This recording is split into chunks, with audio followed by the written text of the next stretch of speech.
Buenas tardes, ¿cómo andan? Así empieza la edición central de MBD Noticias. Más de una hora de información, como siempre, pasaditas las 7 de la tarde y en la pantalla de TV Ciudad. ¿Cómo andas, Natalia? Bien, ¿y tú, Martín? ¿Cómo estás? ¿Cómo te lleva este día otoñal? Bueno, cambiante el día, ¿no? Sí. La semana ha sido cambiante en Montevideo y nosotros de arranque nos metemos rapidito en la información. Sí, bastante dura, con Sí. datos escalofriantes. Lo bueno es que hay datos cada vez más Sí. con respecto a fenómenos que hace unos años ni siquiera tenían ese respaldo en nuestro país. Escuchen bien, en 2023 se registraron 346 casos de explotación sexual de niños, niñas y adolescentes, según datos justamente del Comité Nacional para la Erradicación de la Explotación Sexual Comercial contra Niños, Niñas y Adolescencia.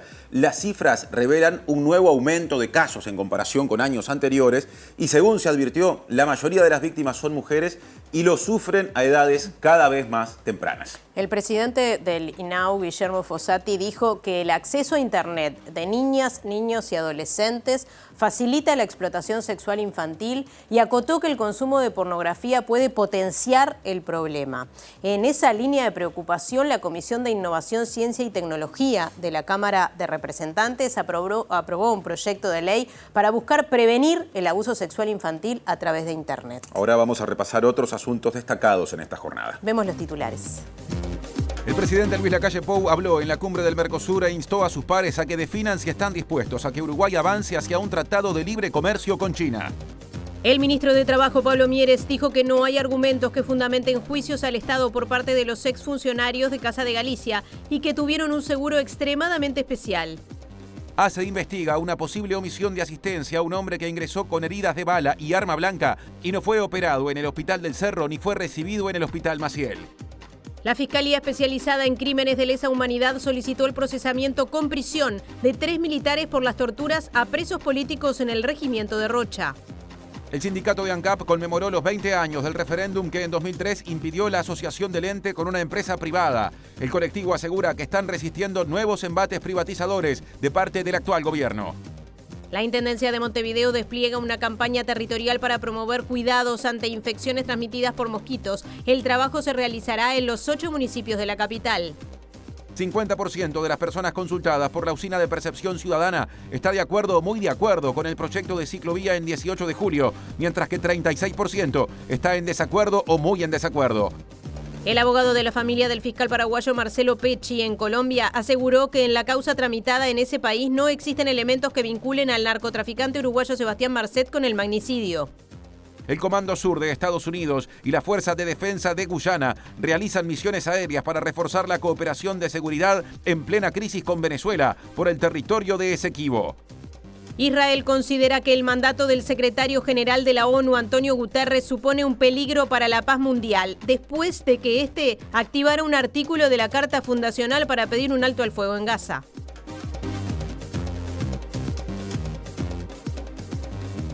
Saludamos a quienes nos están viendo a través de la pantalla de TV Ciudad, también a través de tvciudad.uy y a quienes nos siguen en vivo a través de YouTube. También el saludo a quienes nos escuchan a través de la radio de la Universidad de la República, uniradio.edu.uy o 107.7 FM. Salimos del estudio, Martín. Y vamos al centro de Montevideo porque está pronto Martín Duarte con el móvil de arranque de hoy. Martín, nos contarás exactamente en dónde estás. Buenas tardes. Buenas tardes, Martín, Natalia. Estamos aquí en la sala Ernesto de los Blancos, donde se está, Ernesto de los Campos, perdón, donde se está celebrando en este caso la premiación como reconocimiento como ciudadana ilustre a Nélida Chela Fontora, militante social, expresa política, cañera, y bueno, en estos momentos se está haciendo uso de la palabra la intendenta de Montevideo con un marco de público muy importante, así que los convocamos en un ratito para estar hablando con la propia protagonista de este reconocimiento. Y el diputado escindido de Cabildo Abierto, Eduardo Luz, entiende que quedó firme el veto parcial sobre el proyecto de ley que otorga créditos laborales al personal de la ex Casa de Galicia. Sin embargo, la diputada Frente Amplista Lucía Echeverri entiende lo contrario. Nosotros entendemos que corresponde, tal cual lo establece la Constitución, aplicar el artículo 139, el que establece un plazo de 30 días en el cual, transcurrido el mismo, queda la aprobación tácita o, en su defecto, convocar una nueva Asamblea General. El veto quedó firme ayer, Pues la Constitución tiene una redacción curiosa, pero la cátedra no hay ni una duda, es unánime. Para levantar el veto se necesitan 3/5 de ambas cámaras, funcionando en la Asamblea General. Si los 3/5 no se obtienen, no hay un rechazo expreso al veto, que eso es lo que dice la Constitución. Al no haber rechazo expreso, hay un consentimiento tácito. Empezamos hoy por el tema de portada, lo decíamos recién. En lo que va de 2023 se registraron 346 casos de explotación sexual de niños, niñas y adolescentes, según datos difundidos por el Comité Nacional para la Erradicación de la Explotación Sexual Comercial de Niños, Niñas y Adolescencia. Luis Purcher, presidente de este organismo, dijo que la cantidad de casos va en aumento. La mayoría de las víctimas son mujeres y cada vez a edades más tempranas. 346 casos, de los cuales 169 son nuevos casos, y sigue, digamos, la tendencia de ir bajando la edad en la que los casos son detectados, pero siguen concentrándose básicamente en los 14, 15, 16 años, y son básicamente mujeres. Prevalentemente mujeres, aunque también hay varones y también hay de género, de lo que se llama disidencias. Purcher agregó que la aparición de casos notorios de abuso sexual que tienen alta difusión en los medios de comunicación contribuyen relativamente a generar conciencia sobre esta problemática. Relativamente, la aparición de un caso demasiado notorio a veces tiene la presencia que los medios le dan, pero la indignación no genera conciencia. El problema sigue creciendo, es una buena señal romper con una sensación de impunidad sobre el tema, pero sigue siendo una construcción social y sigue siendo una construcción con la cual convivimos diariamente. Guillermo Fossati, Nobel, presidente de INAU, presente allí cuando se conocieron estos datos, dijo que el acceso a Internet de niñas, niños y adolescentes facilita la explotación sexual infantil. También dijo que el consumo de pornografía puede determinar posteriores situaciones de abuso y explotación sexual infantil. Lo primero que hay que entender con respecto a los números son dos cosas. Primero, preocupación, porque efectivamente es un dato de la realidad. Ya desde el 2020 vienen pequeñas variaciones año tras año, pero siempre en línea creciente. Después, entender por qué se da esto. La mejor manera de empezar a buscar una solución a un problema es primero comprender lo que lo puede estar generando. A veces hay factores que antes no estaban, que comienzan a estar presentes y que comienzan a ser factores adicionales generadores de este tipo de problemas. Uno de los problemas que se está viendo muy fuerte en el mundo de hoy, por ejemplo, es todo lo que hace a la presencia extendida de conexión con Internet que tienen los niños, niñas y adolescentes. Realidad que termina por dar lugar precisamente a quedar expuestos a situaciones donde aparecen materiales pornográficos, donde aparecen toda una cantidad de entramado que termina con conductas de abuso sexual y eventualmente de explotación sexual, porque las dos cosas están íntimamente asociadas. Tema vinculado. La Comisión de Innovación, Ciencia y Tecnología de la Cámara de Representantes aprobó un proyecto de ley que busca prevenir el abuso sexual a niños, niñas y adolescentes a través de Internet. La iniciativa presentada por el Frente Amplio establece qué tipo de material en entornos virtuales representa abuso sexual infantil. A partir de ello determina que el Ministerio del Interior realice un listado de sitios web infractores y su posterior bloqueo y además promueve la educación digital, entre otras consideraciones. El proyecto de ley pasará a estudio del plenario de la Cámara Baja. Ahora cambiamos de tema, pasamos a uno de los asuntos del día porque en la cumbre de presidentes del Mercosur, el presidente uruguayo Luis Lacalle Pou instó a sus pares a que definan si están dispuestos a que Uruguay avance hacia un tratado de libre comercio con China. Expresó que está convencido de que no hay voluntad de negociar en conjunto y agregó que Uruguay no se propone abandonar el bloque. El presidente Xi Jinping fue clarísimo, dijo, estoy para acelerar la asociación de libre comercio con Uruguay. Y en la declaración dice textualmente, por otro lado, ambas partes están dispuestas a promover el diálogo en materia de libre comercio entre el Mercosur y China. Y yo lo que quiero es que se nos diga la verdad, no porque se nos engañe, sino porque diga cuál es la voluntad de los países. Yo creo que no hay voluntad de avanzar un libre comercio con China. La verdad, como Mercosur. Creo que es más, bueno, vamos a aguantar y vamos todos juntos en avanzar. ¿Qué se nos dice en China? Es, nosotros necesitamos que los otros países del Mercosur no se opongan. No quiero entrar con bombos y platillos, vamos arriba a Uruguay y negocien. Simplemente que no se opongan.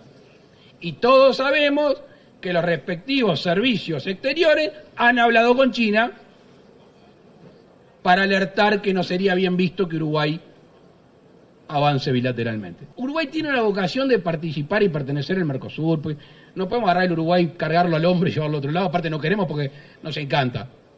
Somos bendecidos en esta región. Y tenemos esa visión que se mencionaba más temprano, la vocación de fortalecer el Mercosur. Pero no es esa contradicción entre fortalecer el Mercosur y no negociar con el resto del mundo. Cambiamos de tema. El ministro de Trabajo y Seguridad Social, Pablo Mieres, dijo que no hay argumentos para que el personal de la ex Casa de Galicia realice juicios al Estado, pese a que así se anunció ayer, luego de que la sesión de la Asamblea General no levantara el veto del Poder Ejecutivo al proyecto de ley sobre los créditos laborales. Mieres incluso dijo que el personal de la ex Casa de Galicia tuvo seguros de paro extremadamente especiales, fue la expresión que utilizó, y distintos, mejores que los que recibe el resto del personal cuando es despedido. No creo que haya, digamos, argumentos o fundamentos para que se establezcan reclamos ante el Estado. Para empezar, porque hay algo que hay que decirlo y que se ha confundido mucho.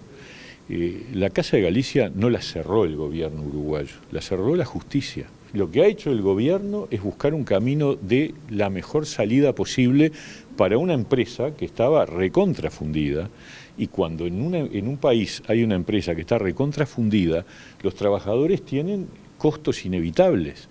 Y en este país, para los trabajadores de Casa de Galicia, hubo soluciones que no hay para trabajadores de otras empresas que se funden. Tuvieron un seguro de paro extremadamente especial que no tiene ningún trabajador que es despedido o que se queda sin trabajo porque la empresa cierra. Que en comparación, lo que ha pasado con los trabajadores de Casa de Galicia es bastante menos grave que lo que ha pasado con cualquier trabajador que queda en la calle, ¿no?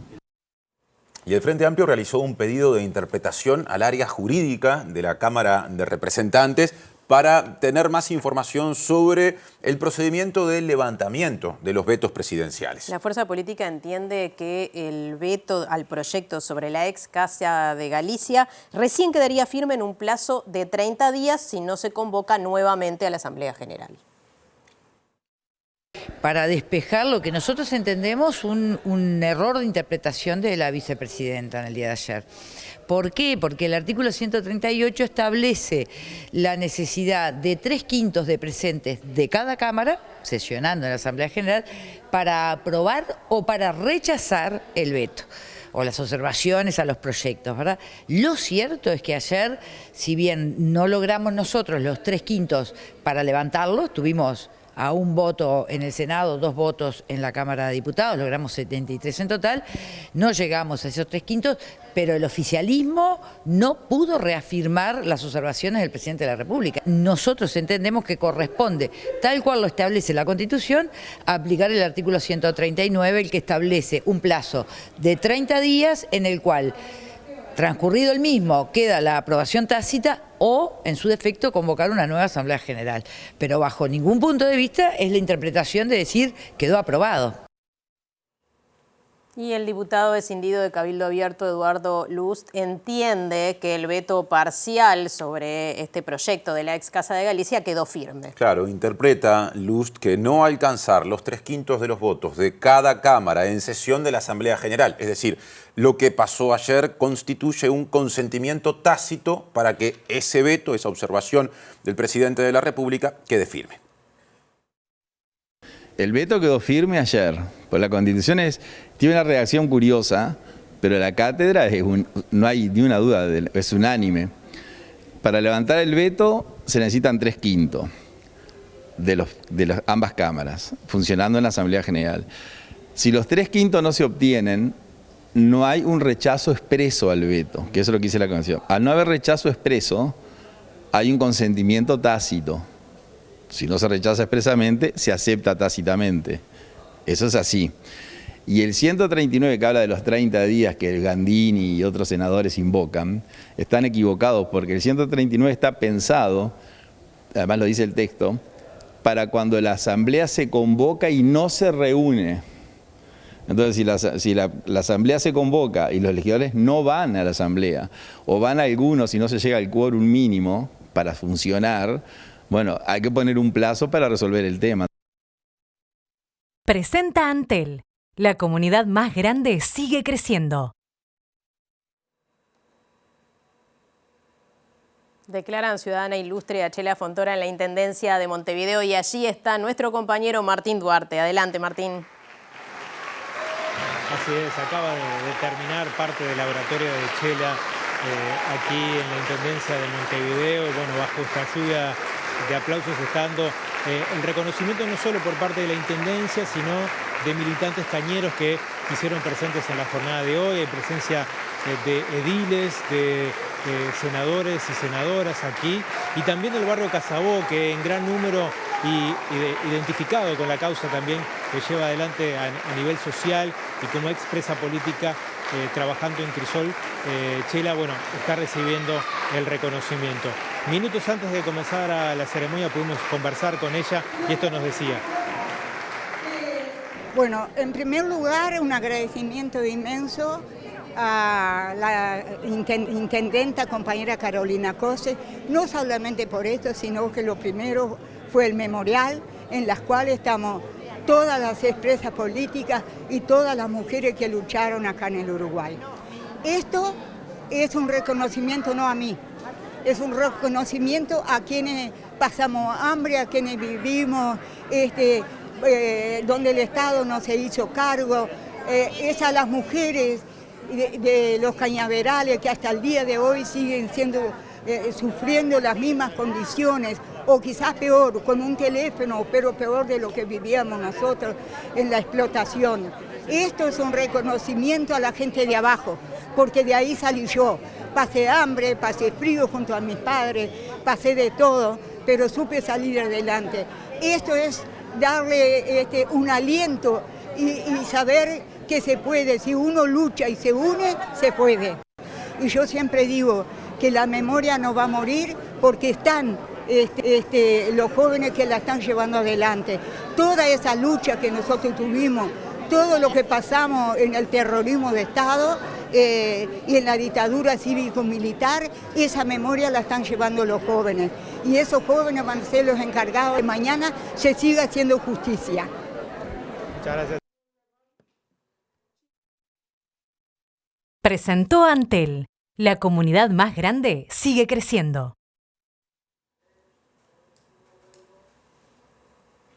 Gracias, Martín y equipo. Tema vinculado de alguna manera, sí, por lo menos aparte de lo que planteaba Chela, porque la Fiscalía Especializada en Crímenes de Lesa Humanidad solicitó el procesamiento con prisión de 3 militares por las torturas a personas presas políticas en el Regimiento 12 de Infantería ubicado en el departamento de Rocha. Uno de los imputados es el coronel retirado Arquímedes Cabrera, quien tuvo una larga trayectoria en misiones de paz y en la actividad político-partidaria.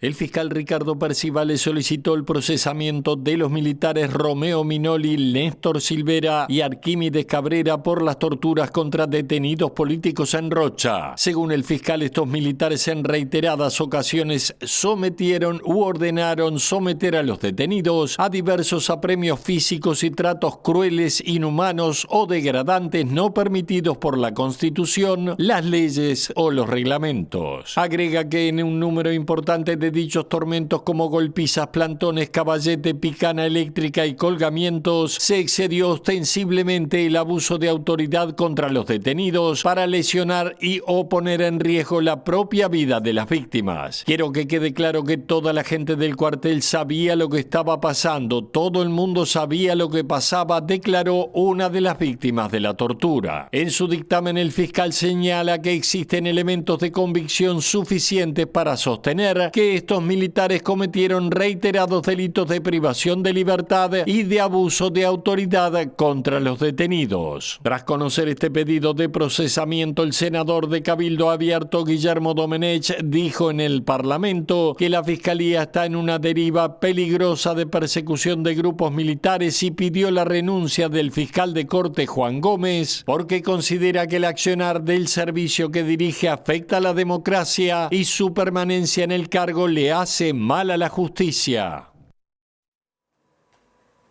Bueno, día en el que nos toca repasar lo que se consulta en la Usina de Percepción Ciudadana, por eso le damos la bienvenida a Juan Ignacio Dorrego. ¿Cómo estás, Juani? Hola, buenas noches, Natalia. Buenas noches también para quienes siguen la transmisión.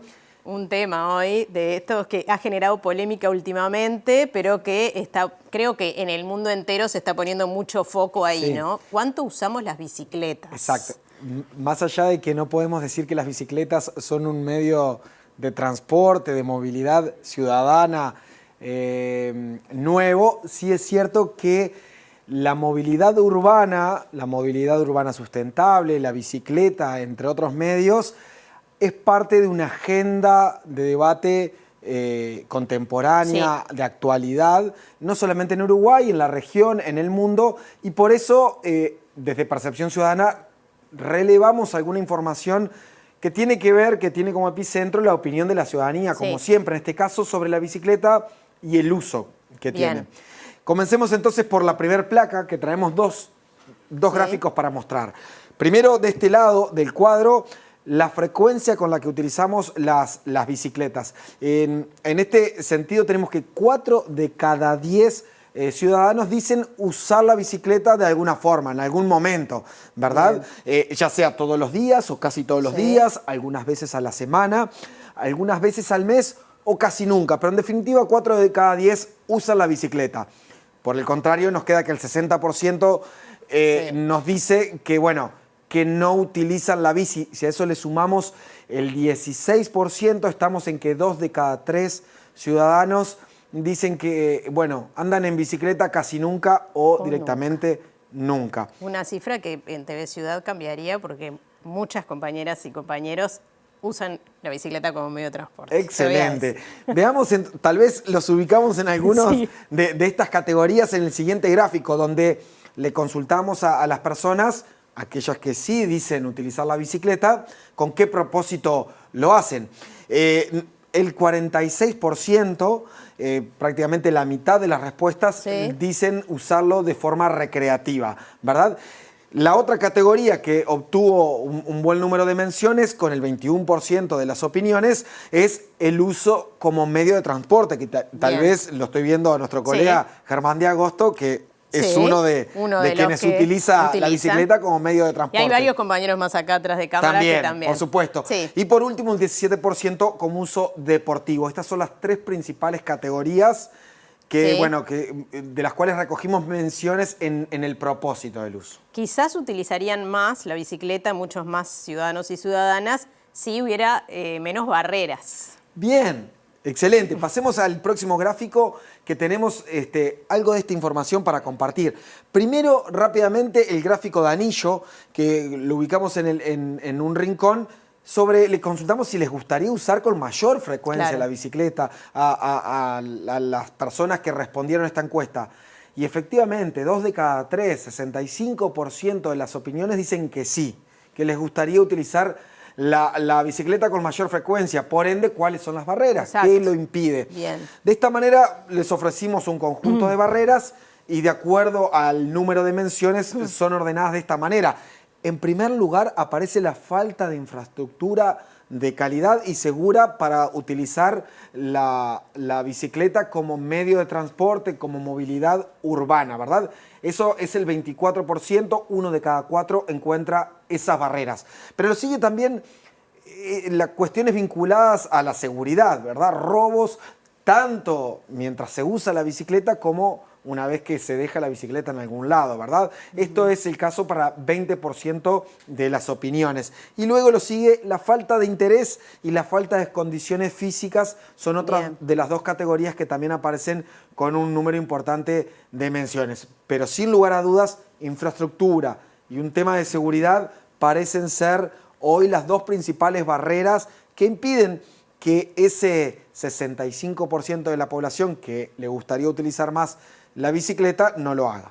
Y eso tiene mucho que ver con las políticas que pueden implementar los gobiernos, tanto a nivel nacional como a nivel local. Sí, efectivamente. Esto es una consulta que la estamos haciendo desde la Usina de Percepción Ciudadana, pero que es común encontrarlas en consultas a nivel mundial, en otros países también. Pasamos a la siguiente placa, donde recogemos algunos de estos datos. Por ejemplo, les preguntamos particularmente si estarían de acuerdo con que el gobierno, ya sea a nivel local o a nivel nacional, invirtiera más recursos en infraestructura para promover el uso de la bicicleta. De esta manera, 4 de cada 10, el 38% dice que estaría muy de acuerdo. Y si le sumamos a eso el 29%, estamos por encima de 2 de cada 3 personas que estarían de acuerdo o muy de acuerdo con que se inviertan mayor cantidad de recursos en infraestructura que promueva el uso de la bicicleta. Es una respuesta contundente en este sentido. Por el contrario, únicamente el 12% entiende o manifestó estar en desacuerdo o muy en desacuerdo con este tipo de medidas. En definitiva, podemos decir que hay un 65% de las personas que le gustaría utilizar con mayor frecuencia la bicicleta, que encuentra ciertas barreras, sobre todo en materia de infraestructura, y que además entiende que se tiene que invertir. Que los gobiernos deben invertir. Ahora, hablando de la inversión, el gran tema que ha generado muchísima polémica, por lo menos en esta zona del país, es esta ciclovía en 18 de julio. Un proyecto de la Intendencia de Montevideo que ha tenido opiniones a favor y opiniones en contra. Efectivamente, a ver, la idea también de esta consulta era poder traerlo a un caso concreto, un caso que ha estado en la agenda de la opinión pública, y por ende les preguntamos, en la próxima placa tenemos los resultados, sobre este particular proyecto que ha iniciado, que es la construcción de la ciclovía en la principal avenida de la capital del país, de Montevideo. En este caso tenemos que el 50%, es decir, exactamente 1 de cada 2, dice estar de acuerdo o muy de acuerdo con esta iniciativa, ¿verdad? Esto es un, digamos, de alguna manera, un respaldo importante a lo que se está realizando en 18 de julio. Más aún si consideramos que un 36% dice estar en desacuerdo o muy en desacuerdo con esta medida. Es decir, por el momento, un proyecto que aún está en proceso, muestra un saldo favorable en materia de opinión pública. Es cierto que cuando medimos entre los montevideanos y quienes habitan el interior del país, entre los montevideanos cae un poco la aprobación, pero de todas formas sigue siendo un proyecto que en un balance muestra un saldo positivo en materia de valoración ciudadana. Bien, bueno, muchísimas gracias, Juani. Obviamente es un tema interesante porque está justamente ahora ahí, ¿no? Bueno, como el tema de las bicicletas en general y cómo utilizarlas. Sí, sin lugar a dudas es un tema que va a seguir avanzando. La literatura existente y la experiencia en otros países muestra que este es un camino de ida, digamos, aplicando la metáfora. En bicicleta. Exacto. Y por ende entendemos que también este tipo de discusiones van a empezar a nutrir con mayor frecuencia la agenda pública. Bienvenidas entonces. Bueno, hasta la semana que viene. Nos vemos la semana que viene. Sí, muchas gracias. Ya sigue, Martín. Con otros asuntos, porque el sindicato de ANCAP organizó un acto para conmemorar los 20 años del referéndum realizado en 2023 contra una ley que permitía la asociación de ANCAP con empresas privadas, referéndum que obtuvo justamente la victoria en esa ocasión, en esa consulta popular. En la actualidad, durante el acto realizado en la refinería en La Teja, Manuel Colina, el secretario general de FANCAP, dijo que hay nuevos embates privatizadores. El referéndum contra la ley 17.448, conocida como ley de ANCAP, se realizó el 7 de diciembre de 2003. En esa instancia, la mayoría de la ciudadanía se pronunció a favor de derogar la ley que quitaba el monopolio al ente sobre exportación, importación y refinamiento de petróleo. Este jueves, los trabajadores y trabajadoras de ANCAP recordaron ese momento. 20 años de un enorme triunfo popular, 62% de la población le dijo que sí a la derogación de la ley de asociación de ANCAP, y hoy, 20 años después, nos encuentra resistiendo embates privatizadores, una vez más. Una resistencia que se da gracias a la lucha que se dio hace 20 años, porque si no, no estaríamos en condiciones ni tendríamos la organización ni la empresa pública para defender. En este momento estamos en un dedicado equilibrio.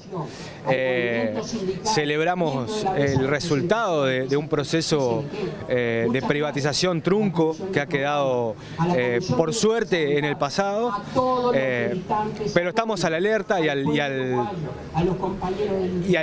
trillo de seguir peleando para mantener toda nuestra ANCAP en manos del Estado, la industria cementera, la logística, la refinación de petróleo.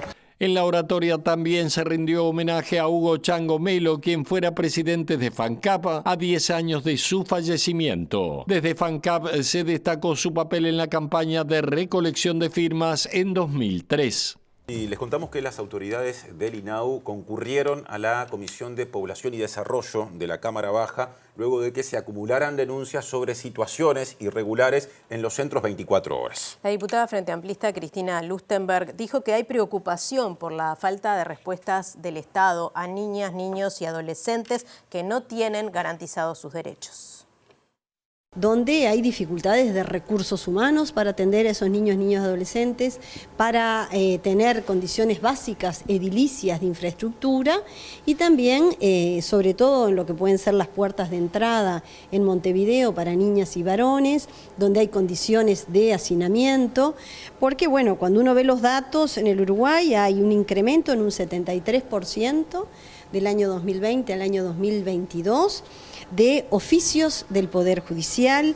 Cuando hablamos de oficios del Poder Judicial que llegan a una institución como el INAU, son niños, niñas y adolescentes que tienen vulnerados sus derechos de alguna manera y que el Estado debe intervenir o algunas familias que han perdido su capacidad de cuidado. Por eso hoy también con el INAU hablamos de toda la situación de los centros de 24 horas, las situaciones donde el sindicato denuncia que hay dificultades en cuanto a trabajadores capacitados para atender a los niños, infraestructura, condiciones, niños, colchones, niños que duermen en el piso, en catres, donde no hay agua para bañarlos, donde está faltando una transposición de rubros de refuerzo por parte del MEF para cubrir gastos de funcionamiento que dificultan mucho a esta altura del año tener las condiciones básicas. Lustenberg dijo además que INAU tiene que resolver situaciones complejas en proyectos de tiempo parcial, creados para mejorar la vida cotidiana en territorio de niñas, niños y adolescentes con sus familias, porque allí se evita que terminen en centros de atención de 24 horas.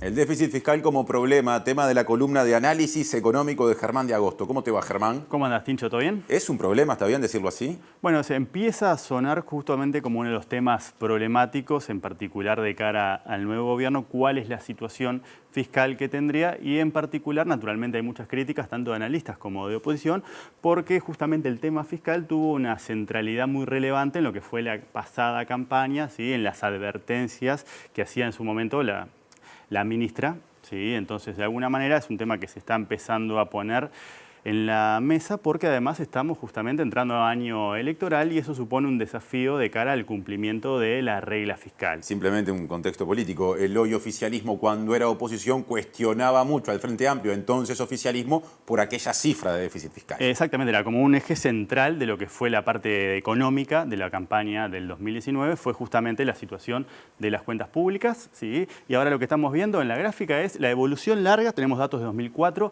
del déficit fiscal. ¿Sí? Pero estamos tomando el gobierno central y el BPS. Ajá. El déficit fiscal lo podemos ver como de todo el sector público, es decir, ahí consideraríamos, además del gobierno central y el BPS, las intendencias, claro, el Banco Central, el Banco de Seguro del Estado, ¿sí? Pero, ¿por qué tomamos este agregado, que es solamente gobierno central y BPS? Porque es el relevante para determinar ese famoso perímetro fiscal del que se habla, es decir, lo que es relevante de cara a la regla. Es el gobierno central y BPS y no todo el sector público. Por eso estamos analizando justamente la situación de este agregado dentro del sector público. Tenemos la serie larga del déficit, ¿sí? Tenemos el punto de referencia que es diciembre de 2019, justamente en el marco de lo que fue la campaña y todas las advertencias que se hacían sobre esta situación. Y el último dato que tenemos es el de octubre, que es un déficit de 4% del PIB. Es decir, estamos en un nivel muy similar al que teníamos en el 2019, ¿sí? Y en particular llegamos recientemente a ese nivel producto de un deterioro bastante relevante desde septiembre del 2022. Ahí se ve clarito, ¿sí? Olvídate de todo ese pico que tuvimos, porque naturalmente recoge los efectos de la pandemia. El déficit fiscal llegó a 5,8% del PIB, pero de septiembre de 2022 se viene deteriorando, ¿sí? Esa subidita que vemos que es relevante, es 1,6 puntos del PIB, se explica de alguna manera o es relevante entenderla a la luz también de lo que fue la mejora fiscal precedente, porque de alguna manera, para ponerlo como una analogía, que es la que usa el colega Javier Daedo, fue como un ajuste más resorte. Ajá. En el sentido de que vía pasividades, vía remuneraciones y vía transferencias, ¿sí? Se logró reprimir transitoriamente el gasto. ¿Sí? Por eso el efecto resorte. Y ahora, naturalmente, en un contexto donde el poder de compra se recupera, y naturalmente atado al poder de compra las pasividades, ¿sí? Lo que estamos viendo es cómo esa mejora se está dando vuelta. Es decir, tenemos un deterioro que se explica por el lado del gasto, lo cual está vinculado a lo que fue la dinámica de la mejora, ¿sí? Lo que mejoró se dio vuelta, por eso el resorte, ¿sí? Y además también, si damos una placa más, el tema de los ingresos del sector público. Ahí está. ¿Sí? Básicamente acá tenemos dos impuestos relevantes, ¿sí? El más relevante de todos, y tenemos la evolución de lo que es la recaudación, tanto por IVA como por IMESI. Y lo que estamos viendo es justamente un deterioro, además del lado de los gastos, por el lado de los ingresos, ¿sí? Lo del IVA lo analizamos una vez pensando en el impacto de Argentina. Veíamos que el consumo privado subía, pero la recaudación bajaba y eso supone que de alguna manera estos datos también recogen lo que viene pasando con Argentina, que no es algo que vaya a desaparecer en el corto plazo. Por algo lo podemos también leer como un desafío de cara al 2024, 2025, ¿sí? Y también con el IMESI, por ejemplo, IMESI combustibles y esa situación, que de alguna manera no es del todo transitoria y recoge justamente un crecimiento muy magro de la economía, que es el que está previsto para este año. Antes de seguir con la ruta que tenías marcada, yo quiero poner arriba de la mesa tres cosas que se dicen en general desde el actual oficialismo cuando se habla de esta situación y de otros indicadores vinculados a la economía en un sentido amplio. Se dice, bueno, hubo una pandemia, vos eso lo mencionaste. Se dice también, posteriormente hubo otras dificultades, guerra en Ucrania, y particularmente en el último tiempo se hace mucho hincapié en la tercera plaga, que sería la sequía más reciente o más cercana en el tiempo. ¿Entendés que eso juega en estos números repasados? No, naturalmente la pandemia lo vimos ahí, por eso lo dejamos por fuera del análisis y analizamos lo que está pasando desde septiembre a esta parte, ¿sí? Naturalmente también lo que señalaba sobre la sequía, aunque el impacto sobre la recaudación de la sequía no es tan intenso. Ajá. ¿Sí? O sea que ahí tenés ese otro punto y en particular, bueno, también lo de la guerra, naturalmente muchas cosas han pasado desde el 2020 a esta parte, ¿sí? En particular que han tenido un impacto sobre la deuda pública, hoy la deuda pública está 8 o 9 puntos por encima del 2019 y eso justamente recoge lo que fue la respuesta del Estado ante la emergencia de la pandemia y eso naturalmente no lo podés disociar de este análisis, pero sí puedo decir, bueno, 2020, 2021 lo podemos sacar, ¿sí? Justamente como vimos recién, por esos picos que tuvimos, pero lo que estamos prestando atención ahora, o las críticas están asentadas principalmente sobre lo que viene pasando desde septiembre del 2022. ¿sí? Y naturalmente, bueno, lo de la sequía sí quedaría más incorporado a esta situación.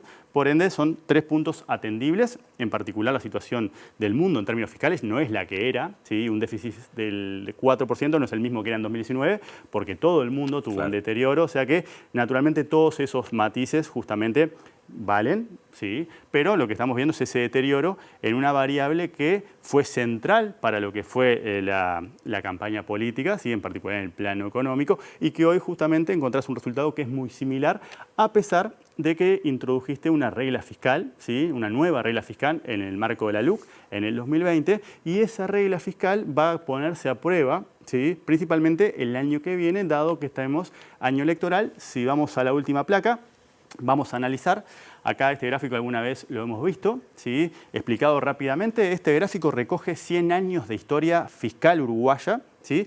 Y ordena el déficit, ¿sí? En función de los años, ¿sí? Y básicamente lo que muestra es que en el año electoral, si estamos mirando 100 años de historia, el deterioro fiscal es mucho mayor, naturalmente porque hay un incentivo de los políticos a hacer coincidir el ciclo económico con el ciclo justamente político, y eso es lo que va a empezar a tensionar en el 2024 con mayor claridad lo que es el cumplimiento de la regla, que recordás que tiene 3 pilares la regla fiscal, ¿sí? La regla fiscal como mecanismo es algo que está orientado a reducir la discrecionalidad. Y en cada país toma formas distintas. En nuestro país tiene 3 pilares. Un pilar es sobre el resultado fiscal que vimos, ¿sí? En términos estructurales. Ese pilar hoy está en entredicho si efectivamente se va a cumplir de cara al 2004, dado el punto de partida en el que estamos hoy, ¿sí? Es difícil prever una mejora tan relevante como para que en 2024 no tengas un problema con ese primer pilar. El segundo pilar tiene que ver con un límite para el gasto, para el crecimiento del gasto. Y eso ya lo estamos viendo, justamente por lo que repasamos de los gastos, que ya está creciendo por arriba de ese límite que está pautado en la regla fiscal. Y eso que no considera todos los gastos, en particular en infraestructura, que se están haciendo por fuera del famoso perímetro fiscal. Esa es otra de las críticas que se le hace al oficialismo y a la institucionalidad fiscal. Los gastos que no entran dentro del cómputo de la regla porque están por fuera del gobierno central. La participación público-privada, si no me equivoco, es un ejemplo. Y cuando también se piensa en lo que va a quedar hacia adelante, justamente los pagos que se vayan realizando hacia adelante en el marco de los contratos CREMAF o de las PPP son justamente una de las temas que está justamente poniendo tensión sobre el segundo pilar de la regla. Y el tercer pilar no tiene riesgo, creo, de no cumplirse porque de alguna manera es un tope del endeudamiento. Y ese tope del endeudamiento hace unos meses se expandió. Bien. Hay una cláusula que lo permite en caso de una situación extraordinaria, como fue la sequía y también como fue la pandemia, se puede expandir en un 30%, eso cláusula se activó y por ende hay mayor holgura para el tercer componente de la regla fiscal. Pero lo que vos tenés entonces es una situación muy parecida a la del 2019 en términos del nivel, ¿sí? Una perspectiva compleja, dado que los temas vinculados a el año electoral y el ciclo político van a pesar y eso pone tensión sobre los 2 primeros pilares de esa regla fiscal. Bien, muchas gracias, Germán, y hasta el martes de la semana. Hasta el martes que viene, Tincho. Seguimos con Natalia en la edición central de MBD Noticias en TV Ciudad. Sí, cambiamos de asunto. La Gerencia General de ACE inició una investigación por la muerte de un joven herido de varios disparos de bala que murió luego de estar 2 horas y media esperando un traslado. El gerente general de ACE, Eduardo Henderson, dijo que el resultado de la investigación estará dentro de pocos días, pero que es una situación que puede repetirse. El jueves, un joven de 24 años con varias heridas de bala fue trasladado por un patrullero al Hospital del Cerro, pero no fue intervenido quirúrgicamente en el lugar, ya que ambos cirujanos presentes se estaban abocando a la atención de otra operación urgente. Luego de 2 horas y media de espera en la que se lo intentó trasladar al Hospital Maciel, pero tuvo la negativa del centro asistencial, murió en el Hospital de Clínicas, donde sí recibieron al herido. El gerente general de ACE, Eduardo Henderson, explicó por qué no se logró el correcto traslado. Por un lado, discusiones con respecto a si era que había que trasladarlo o no, si estaba en condiciones o no. Esto nos da a nosotros la posibilidad de hacer varias investigaciones. Por un lado, el Hospital Maciel hizo una investigación administrativa. El Hospital de Clínicas, el doctor Villar me comunicó hoy que está iniciando una investigación administrativa en el hospital. El SAME también. Y nosotros desde la Gerencia General determinamos que lo que se hace es nombrar una comisión que haga un procedimiento desde el punto de vista legal, desde el punto de vista asistencial y desde el punto de vista ético. Esto es una situación que yo les quiero decir que es factible de que no solo que ocurriera, sino de que puede volver a ocurrir. Henderson entiende que no hubo falta de protocolos, aunque quizás deban modificarse, y que no hace falta más personal ni más infraestructura en el Hospital del Cerro. La respuesta del Maciel es lo que estamos viendo realmente en qué condiciones estaba. Nosotros tenemos la certeza de que no estaban, como podía ocurrir, con varios heridos, con varias operaciones al mismo tiempo. No era esa la situación. O sea que podría, además de que haber una sanción por la actuación de los profesionales en el Hospital del Cerro, también por la respuesta del Hospital Maciel. También las repercusiones que pueden ocurrir, pueden tener repercusiones el SAME, el Hospital Maciel y el propio Hospital del Cerro.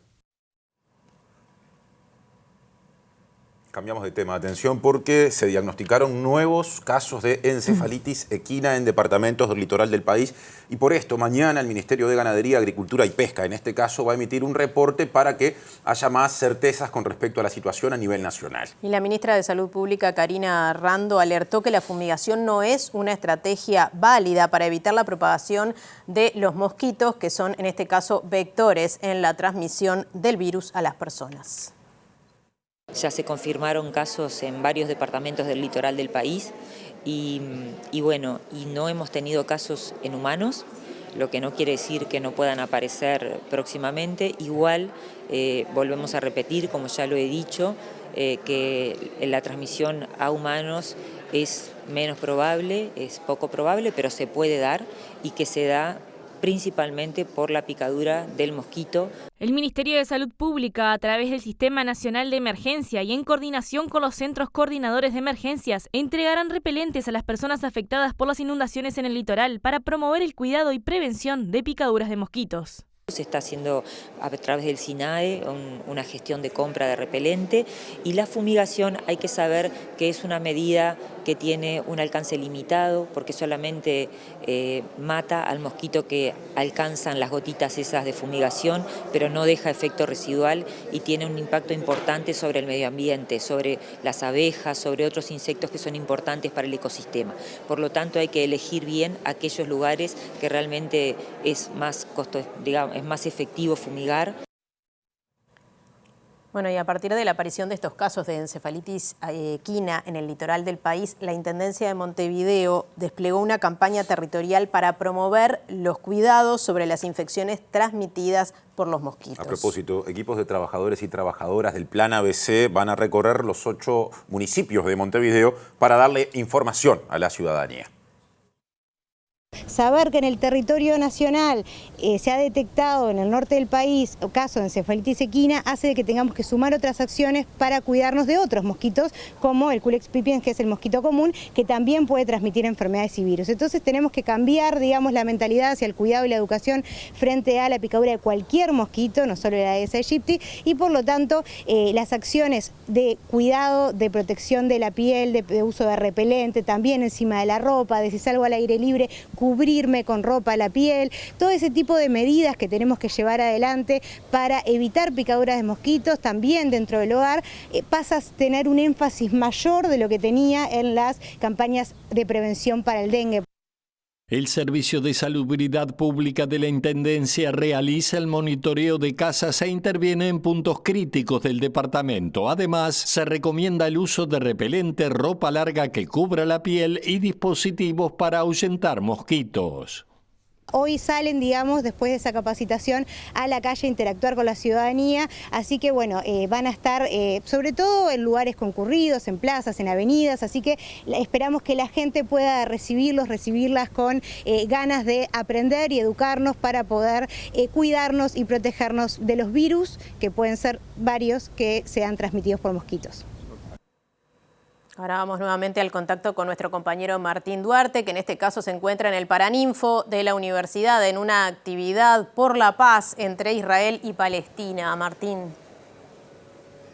Así es, Natalia, estamos aquí en el Paraninfo con las imágenes de Freddy Varela, cubriendo esta actividad convocada por el Consenso por la Paz palestino-israelí, en este caso un movimiento que tiene ya 9 años conformado aquí en nuestro país y que viene trabajando justamente por la Paz, esta actividad que comenzó con la apertura del rector Rodrigo Arín, el rector de la universidad, y luego estuvo las palabras también del ex rector Rodrigo Arocena. Es un mensaje, una señal que se quiere dar desde nuestro país y en este caso desde la parte de la comunidad palestina y judía a propósito de lo que viene sucediendo en la Franja de Gaza. Está previsto plantar un olivo en el patio aquí de la Universidad de la República. Ahora estamos presenciando parte de lo que es el cierre artístico y durante todas las jornadas de la hora 18 la Brigada Di Pascua estuvo pintando un mural en tela en la puerta de la propia universidad que, bueno, es otro de los distintos actos simbólicos que se están realizando aquí en el Paraninfo. Si les parece, lo dejamos con lo que está pasando en este momento.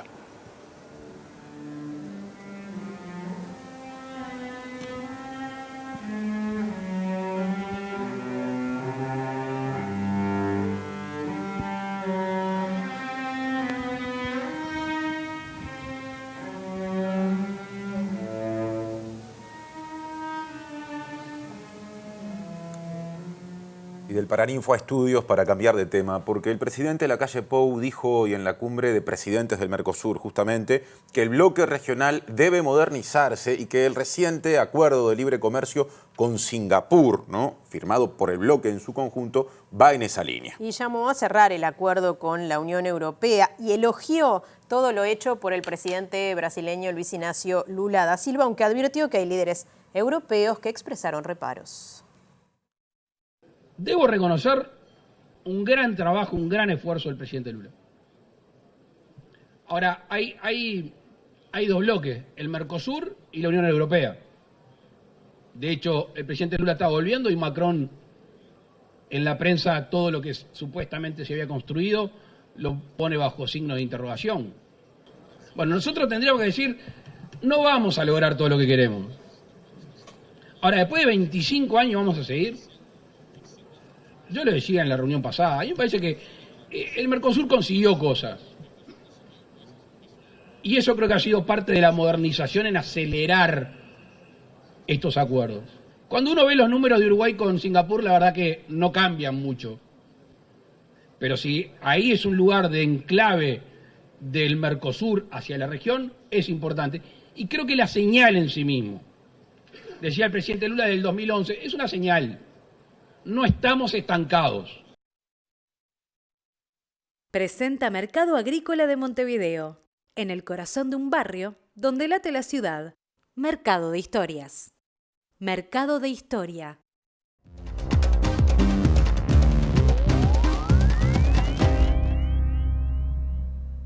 ¿Qué tal? Buenas noches. Abrimos el capítulo internacional y lo hacemos hablando de la escalada de tensión que ha surgido entre Venezuela y Guyana a partir de la disputa del Esequibo, ese territorio similar al Uruguay que reclama Venezuela por una situación que nunca terminó de delinearse desde el punto de vista diplomático y tampoco internacional. Lo cierto es que hoy el Comando Sur de Estados Unidos inició maniobras militares junto a las Fuerzas Armadas de Guyana, que según las autoridades guyanesas tienen que ver con algo rutinario, pero que es particularmente sospechoso teniendo en cuenta este tipo de maniobras cuando Venezuela ha decidido a través de un referéndum, reclamar activamente ese territorio. De hecho, ya ha dicho que lo va a incorporar al mapa, que le ha dado órdenes a PDVSA para empezar la prospección de petróleo y otras cosas que han generado muchísima preocupación. Mañana hay una reunión a puertas cerradas del Consejo de Seguridad de la ONU y el presidente Lula hoy mismo en el Mercosur habló de este tema. Según el comunicado difundido por los medios de Guyana, el ejercicio se basa en operaciones de rutina, pero coincide con la escalada de tensión entre ese país y Venezuela y con declaraciones de Caracas contra la presencia del Comando Sur en el país vecino. Este operativo se da un día después de que el secretario de Estado norteamericano Anthony Blinken le asegurara al presidente de Guyana, Irfan Ali, el apoyo incondicional de su gobierno a la soberanía del país y reiteró el llamado de Estados Unidos a una salida pacífica al conflicto con Venezuela. Caracas, en tanto, criticó que Guyana haya dado luz verde a la presencia del Comando Sur en el Esequibo, luego de que allí advirtiera de que su nación está en contacto con el Comando Sur estadounidense y que sus Fuerzas Armadas están en alerta máxima, por lo que el gobierno venezolano afirmó que la actitud imprudente de Georgetown abre a la potencia imperial la posibilidad de instalación de bases militares, con lo que está amenazando la zona de paz que se ha delineado en esta región. El Consejo de Seguridad de la ONU se reunirá este viernes a puertas cerradas y a pedido de Guyana para abordar las crecientes tensiones por el diferendo territorial, mientras que el presidente brasileño Lula da Silva afirmó en la cumbre del Mercosur que acompaña con creciente preocupación las tensiones entre Venezuela y Guyana e invocó a la CELAC para mediar entre los dos países, ya que dijo: no queremos guerras ni conflictos, necesitamos construir paz porque solo con paz podemos desarrollar nuestros países. Israel continúa avanzando en la franja de Gaza hacia el sur y ahora combate en las calles de Khan Yunis, la principal ciudad del sur, y también de Rafah, en la frontera con Egipto y una de las puertas de entrada de la ayuda humanitaria. A todo esto, el ministro de Exteriores israelí, Eli Cohen, dijo que Antonio Guterres, secretario general de la ONU, es un peligro para la paz mundial. Esto porque convocó un artículo que hasta ahora no se había convocado durante su mandato para tratar el tema especialmente y lograr un alto al fuego de consenso en el marco del Consejo de Seguridad. Por otra parte, el primer ministro israelí, Benjamín Netanyahu, anunció que si Hezbollah persiste en sus ataques desde el sur del Líbano, bueno, ese territorio y también Beirut, la capital, se van a transformar en una nueva franja de Gaza. Muerte, destrucción y desplazamiento se extienden por la franja de Gaza a 2 meses del inicio de la guerra y las autoridades del enclave informan que la cifra total de víctimas mortales ascendió a 17.177, entre ellos al menos 350, solo en las últimas 24 horas. Las muertes aumentan a medida que el ejército israelí intensifica su ofensiva en el sur, especialmente en Khan Yunis, la principal ciudad de la zona, y en Rafah, en la frontera con Egipto, donde sostiene combates con milicianos de Hamas y procura dar con uno de los principales líderes del grupo, Yahya Sinwar, señalado como el ideólogo del ataque del 7 de octubre. El secretario general de la ONU, Antonio Guterres, advierte que el enclave enfrenta un grave riesgo de colapso del sistema humanitario luego que invocara el artículo 99 de la Carta de Naciones Unidas por primera vez en su mandato para urgir al Consejo de Seguridad a actuar ante la emergencia. El ministro de Exteriores de Israel, Eli Cohen, afirmó que el mandato del secretario general de la ONU supone un peligro para la paz mundial y que su decisión constituye un apoyo a la organización terrorista Hamas y un respaldo al asesinato de ancianos, el secuestro de bebés y la violación de mujeres. El primer ministro israelí Benjamín Netanyahu, acompañado del ministro de Defensa Yoav Gallant y el jefe del Estado Mayor del Ejército Herzi Halevi, visitó este jueves la zona fronteriza con el Líbano y dijo que si Hezbollah decide iniciar una guerra total, entonces por su propia mano convertirá a Beirut y al sur del Líbano, en Gaza y Khan Yunis, zonas devastadas por los ataques israelíes.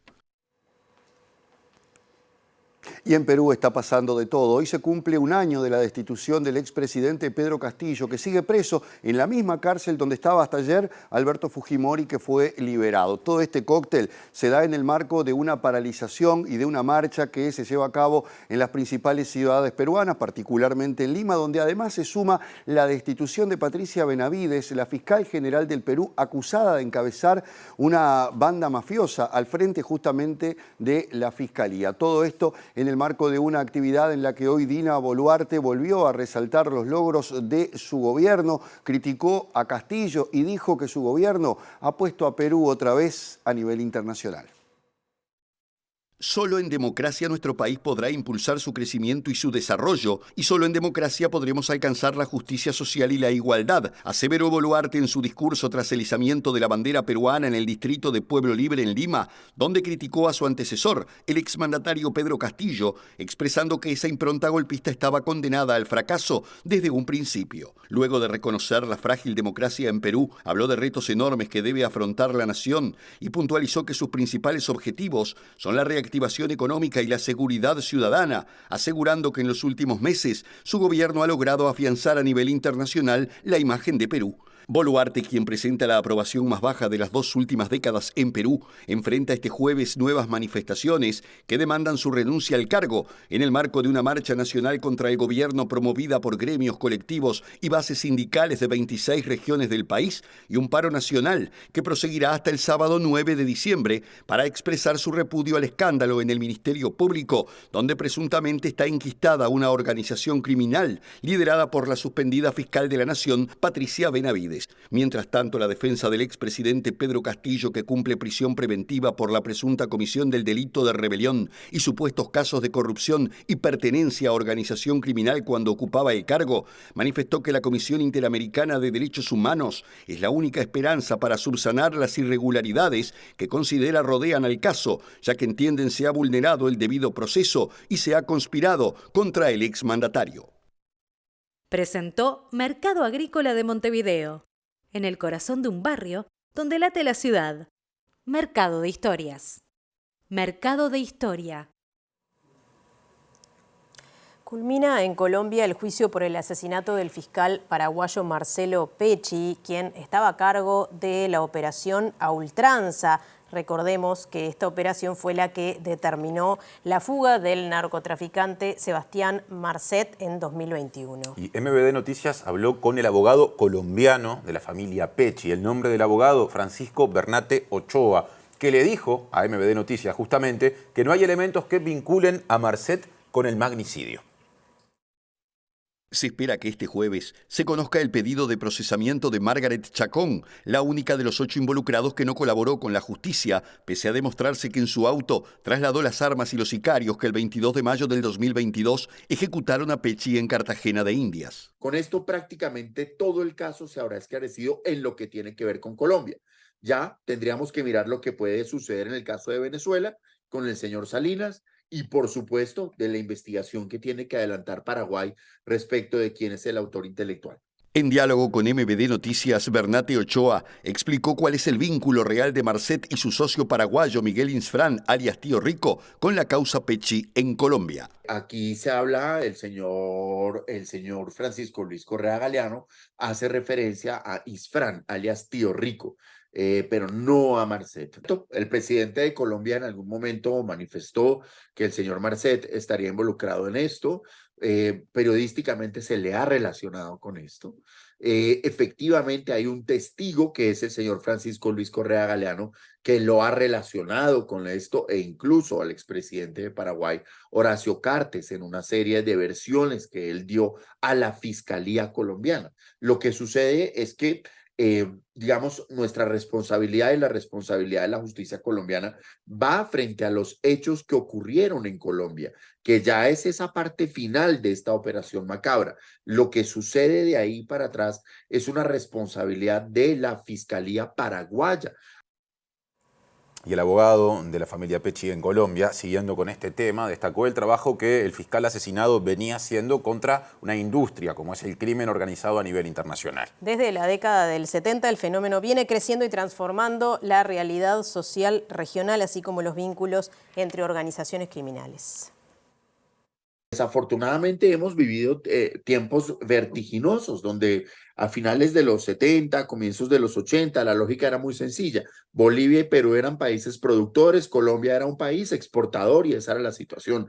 Hoy ya tenemos países que son de tránsito, como Paraguay, como lo es el caso de Argentina, grandes organizaciones criminales que operan en América Latina, que ya están involucradas en el negocio del narcotráfico. Ya no es solamente el caso del cartel de Medellín, de las FARC, del cartel de Cali, sino que ya tenemos organizaciones a lo largo del continente dedicadas al narcotráfico y por supuesto que tenemos que combatirlo unidos, tenemos que traspasar las fronteras, que era un poco lo que había logrado Marcelo Pecci, y que también hay muchas otras personas en América Latina que lo han hecho, uniendo esfuerzos, uniendo conocimiento, uniendo experiencias. Seguramente vamos a poder dar una lucha frente a algo que sí es verdad, está muy, muy presente en nuestra región como es el narcotráfico. Y en el final casi de salida les contamos que este domingo aumentará el precio del boleto suburbano un 3%, lo que según la distancia va a rondar los entre 2 y 4 pesos. Desde el Ministerio de Transporte y Obras Públicas señalaron que la decisión responde a los convenios salariales con los trabajadores del transporte. Es el segundo aumento del año en los suburbanos. Los nuevos precios fueron enviados por las autoridades del Ministerio a las empresas de transporte suburbanas y resta que el presidente de la República, Lacalle Pou, firme el decreto correspondiente. En las próximas semanas comenzarán a regir los nuevos costos para el transporte suburbano, que también comprende los viajes hacia algunas zonas de Canelones. Y ahora sí, para completar el menú habitual de salida, vamos a repasar el pronóstico del tiempo elaborado por Inumet. Sí, vamos a ver cómo estará el tiempo en la zona metropolitana del país. Mañana viernes 8 de diciembre, como les adelantábamos, ya no hay pronóstico de lluvia. Hay una mínima de 12 grados y una máxima de 20, más fresquito. Sí, y esto se mantiene, ¿no? Las condiciones van a ser parecidas. El sábado 9 de diciembre, observen la mínima, muy baja para la época. 10 grados ya casi en el 10º día de diciembre, en el 9º día del mes. En realidad, esa la mínima, la máxima será de 24 y no se espera que llueva en capital y cercanías. Bien, bueno, y nosotros nos despedimos, Martín. Como todos los días, los invitamos a quedarse. Claro, porque ya llega al lado B a la pantalla de TV Ciudad. Y nosotros nos reencontramos mañana a las 19 horas. Así será, que pasen bien.